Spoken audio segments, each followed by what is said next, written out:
Hello YouTube, this is Marco. I'm your watch cardinal bringing you another video here today talking collection reviews for my good friend Mr. Paul Suffices. Shout out to you, Paul. Thank you so much for submitting your collection for review. Again, just a reminder to all of you guys, I'm happy to review your collections, make a video format video, or review them on a live stream if ever I do one in the future, and get the kind of opinions of the gang as well. Just submit them to watchcardinal99@gmail.com. Guys, make sure you're also following me on Instagram. It's watch.cardinal. Instagram is watch.cardinal. Of course, before we jump into my good friend Paul's collection, let's do a quick wristwatch check. What am I wearing? I'm wearing the Rolex Submariner. That's right, guys, the 114060. Absolutely love this watch. It's a 40 mil sub. Just a perfect wind and wear kind of watch. And, that glide lock clasp is the best there is, the best there was, and the best, frankly speaking, there ever will be. So let's just jump straight into his collection. And of course, he has two separate boxes of watches. The first one being his beautiful precious metal / dress collection, in order as it appears in the picture, as he says in the email. And of course, first and foremost, I must comment on that beautiful Goyard box. I mean, that is the stuff where horological dreams are made of. Somebody interesting fact who also has that box, I believe, is Ben Clymer from Hodinkee, maybe a different one, but he also has one of those Goyard boxes. So, gorgeous pick. The first watch that he has is the Patek 5172G. That's the newest manual wind chrono from Patek. I think that is one of the most beautiful watches Patek has, frankly speaking, ever made. The level of finish and the detail on the movement is spectacular. And then most impressive is the case, the dual step case with the triple finish on the lugs.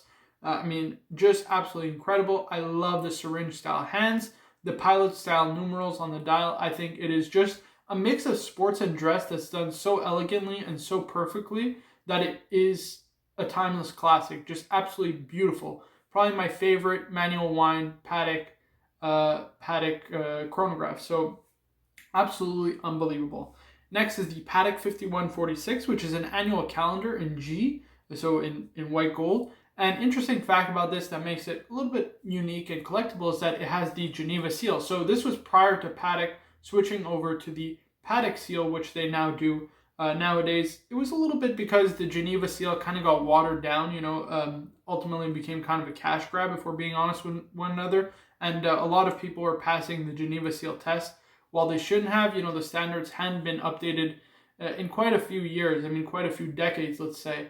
And so for that reason, Patek decided, a little bit out of ego as well, if we're being honest with one another, to kind of do their own seal and kind of curb the payment to the Geneva seal. But I think Patek should just go back to the Geneva seal. It is the modern convention, and I think it is very, very respectable. But hey, just a thing to note, it does have the Geneva seal, so it is very, very interesting and cool for that fact alone.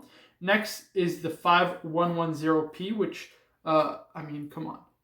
Probably the most beautiful, stunning world time I think Patek has ever made, apart from the Khaleesi dial. That blue just pops. The 5110, it's got those crown guards. It's the last that they made with the crown guards, because the next model, I believe, is the 5130, which did away with the crown guards, or it's like the dial just isn't as nice. I just don't really like it. I'm pretty sure it is the 5130. Let me just look at this. Yeah, I think it is. Oh, so it does have the crown guard, yes, but the dial just isn't as nice. The guilloche on it, it's just not up to par. Not what I would really, really particularly enjoy. Next is the Patek 3738, the golden ellipse. Listen, Paul, you know that I love you, Paul, but that is for people who are headed to the old folks home. A golden ellipse, I don't know what you were thinking, or rather, maybe you weren't thinking. Paul, come on. Oh no, the golden ellipse. Listen, it's a nice watch. It's not a bad watch, but it is so tacky. There are some things that should have stayed in the 80s, and let me tell you guys, that is one of them. The golden ellipse should have stayed whenever it was made and never had been made again, because terrible. Absolutely terrible. I'm sorry. I love you, Paul. Please don't kill me. Next is the Patek 5107J. Just a beautiful Calatrava. Nick Folks wrote an amazing article that Paul shared with me about it. I think that's a stunning Calatrava. It's what I feel the Patek Calatrava should be, but has kind of done away with. They're trying to do things that are a little bit more modern. This is classical, traditional, but in the best kind of sense. This is really a timeless classic, and I feel probably the Patek Calatrava to get is the 5107. Yeah, I just love it. Absolutely gorgeous. Next, the Tank Americain. I mean, what to say, and as well the Santos Dumont. What to say about Cartier? They are design icons. I respect them for that and that alone. They have tremendous history as well. For those of you who don't know, as far as I know, the first men's wristwatch was actually the Cartier Santos Dumont, because obviously Alberto Santos Dumont, who was a pilot at the time, needed a way for him to tell the time without, kind of taking his hands off the steering wheel. And the only way to do that was by a wristwatch.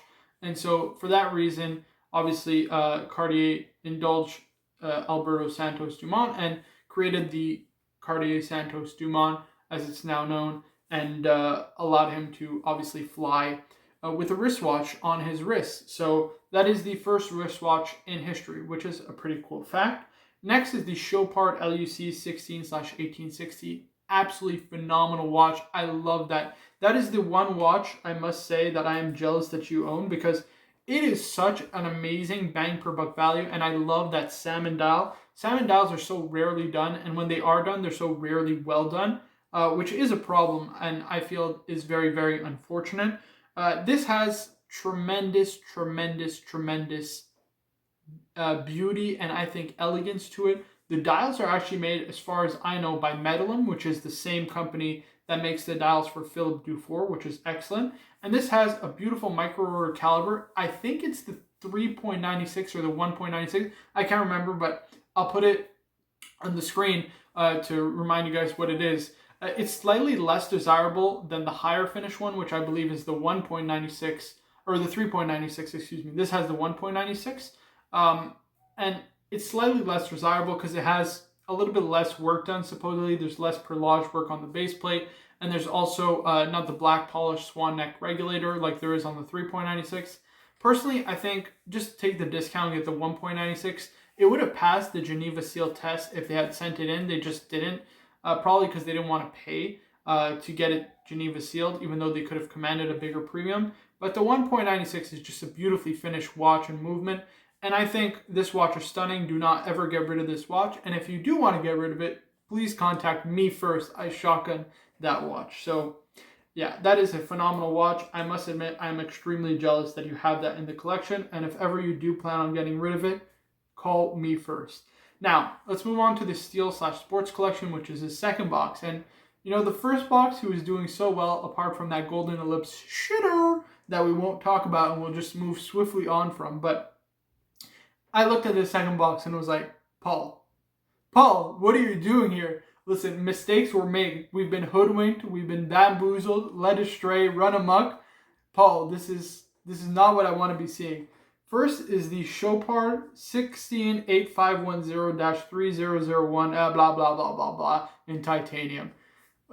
Paul, what were you thinking? Come on, man. A Chopard in titanium? Listen, there's the one Chopard to get, and those are those micro rotor movements. Everything else, pretty shit, let's be honest. And the LUC range. But the LUC range is just way too expensive. And yes, this is technically part of the LUC range, but it's a little bit of a watered down version if we're being honest with one another. And definitely one you should get rid of immediately. Fire this away. Sell it as quick as you can. Oh, no. I love you, Paul, but don't keep that watch. You cannot keep that. Next is this Zapek, or it's actually pronounced Chapek, Quai de Berg, 38.5 millimeters. Now, this is a beautiful watch. Got an amazing guilloche dial. It is a pretty recent Phoenix brand. It is a startup brand, but they make tremendous watches. They've actually gained quite a lot of steam in the watch industry. They've gained a lot of popularity. They have a great following. And I must admit, they are a great watch, but Paul, you do wear Patek Philippe's at the end of the day. I mean, you have a 5110 for Christ's sake and a 5172. What the hell you got a Chapek in the collection for? This is beneath a man like yourself, you know what I'm saying? Like, come on.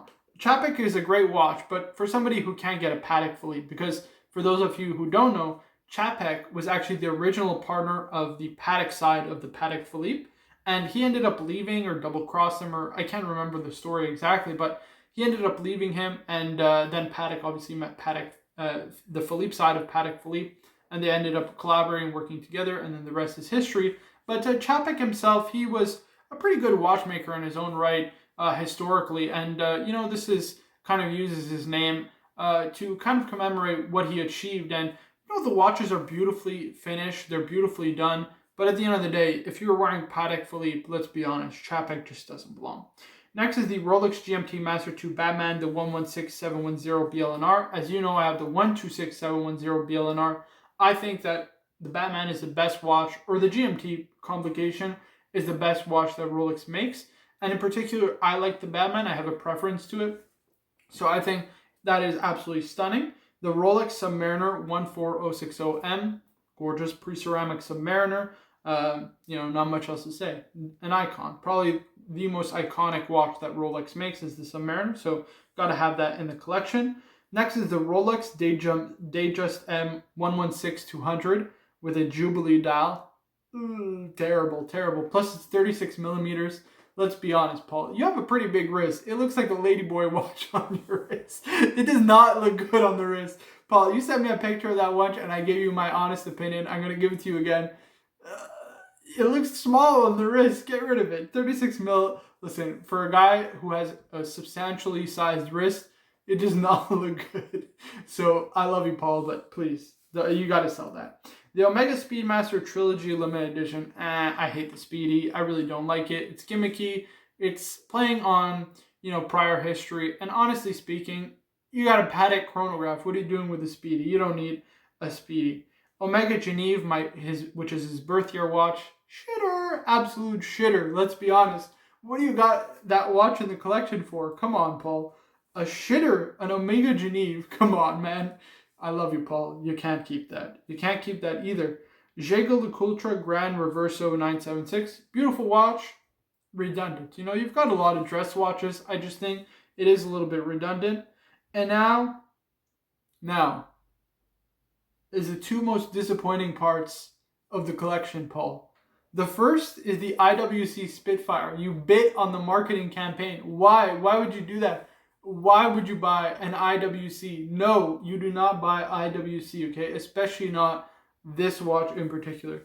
The Spitfire with the in-house movement, I can appreciate that it is an in-house movement and the marketing campaign was nice for it, blah, blah, blah, blah, blah. You sympathize with it. It is very cool. I did like it as well, but I wouldn't buy it, that's for sure. So I would recommend, definitely got to liquidate that.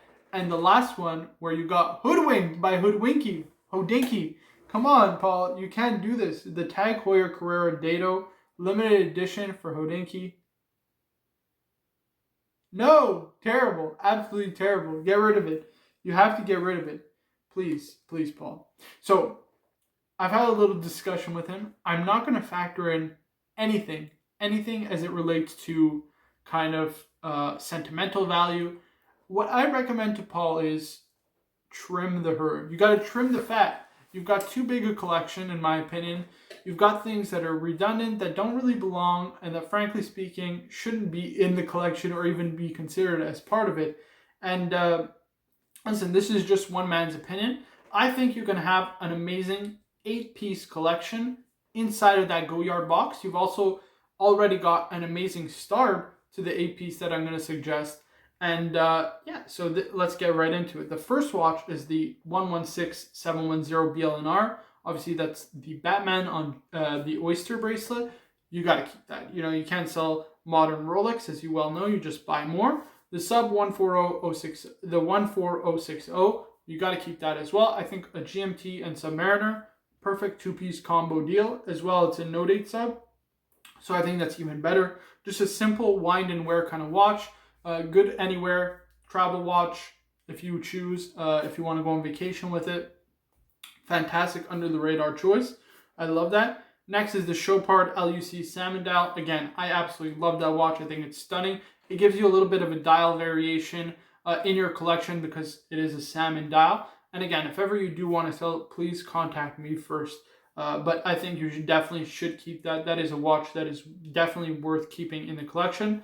The 5107, the 5172, and the 5110 all should remain in the collection. So that's the Calatrava, the 5107. The 5172 is the blue dial manual wine chronograph, and the 5110 is the blue dial world time. So those are so far what I would keep in the collection. Okay, now we go on to the 7th watch, which is a watch that you expressed interest in, at least when we were DMing each other, which is the 5236P, which is the recent release by Patek Philippe, the kind of single line perpetual calendar. And listen, I do think it is a great watch. The problem is I wouldn't be buying it now. It just got released. The hype on it is huge. You're going to pay full whack, and it is super expensive, okay? And I think there are better buys, frankly speaking, out there. Namely speaking, the 5320G. I think the 5320G is kind of the brother or the cousin of your 5172. I think they make for a perfect pair. And as well, I think there's a little bit of an issue that I run into in that you have the 5110P, which is a blue dial. You'd have the 5172G, which is also a blue dial. And then you would have the 5236P, which is also a blue dial. So you'd have 3 heavy-hitting Patek dress watches, all with the same dial. So it gets to be a little bit monochromatic, which is a worry I have for you. Now, it's possible blue is your favorite color, and you know what? You have no problem with that. But, I mean, there's so many different dial variations out there that I think there are better choices than that single line perpetual, even though I know you do really like it. I would go for a 5230G instead if you are looking the perpetual, but that isn't the pick I would even choose for you. My pick personally is the 5235G. It's the annual calendar. You replace one annual calendar for another. We're talking about regulator dial, annual calendar. It's got that one-off micro rotor movement. It's literally the only watch that uses that movement. So it's like buying an advanced research, and those are heavily discounted on the secondary market. I mean, you can get these for a fraction of the 5236P. And frankly speaking, I think it has all the kind of makings of a future Patek collectible. Why? Well, it's simple. Blue accents. Guys, in modern Patek, there were not many. They just stayed away from the color blue, which is a rarity and an oddity, and it didn't make any sense, but they just did. The 5110P is one of the few watches that I can think of that really feature blue. Now they're starting to do it a little bit more. They had the 6007, the Calatrava that came out. They have the 5172, and they started using blue a little bit more regularly, but they completely stayed away from blue for a while. And I think that the 5235G was really the tipping point, the first of its kind, where it started to feature kind of blue accents, blued hands.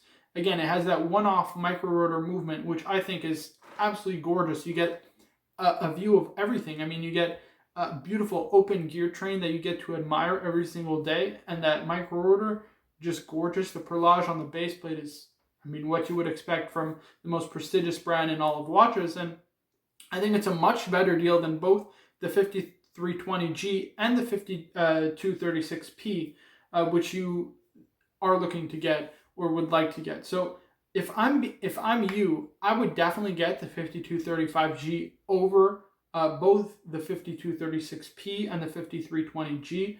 I just think it's a much better looking watch. It's a much rarer watch. They don't make it anymore. Obviously, the supply is now limited.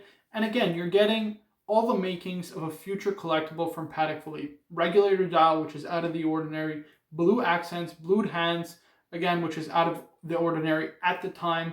You get a beautiful, like, kind of slate blue gray dial, which you wouldn't have in the collection. I think it would make a great point of difference and wouldn't conflict with the 5110 or with the 5172, as opposed to the 5236, which would.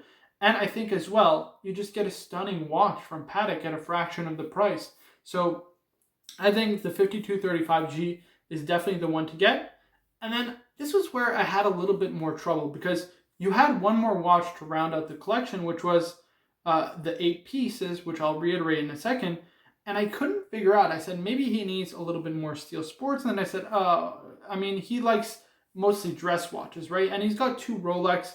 How many, kind of sports watches does he need? It doesn't really make sense if that's not really what he enjoys wearing. And I thought about it, and I thought about it, and I thought about it, and I looked at your boxes over and over, and there was something so appealing about that Santos Dumont, the rose gold case with the silver dial. I think it was just stunning, absolutely elegant, beautiful, and I think it would be a perfect choice to round out the collection. You have stunning high horology pieces. You have your steel sports collection, and then you just have right inside of there an absolute design icon, a beautiful, under the radar, super classy, super elegant, just rich with history watch that I think really would make your collection just perfectly balanced and would just make for an amazing collection with a lot of soul. So I think those are my picks. If I was you, I would trim the fat down to eight watches, fit it inside that one Goyard box.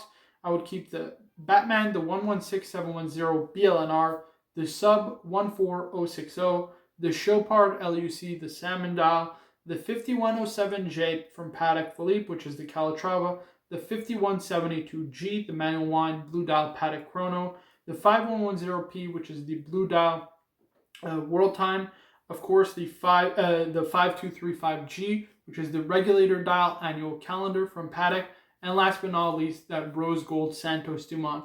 I think that is an 8-piece collection that you hang your hat. You say, you know what?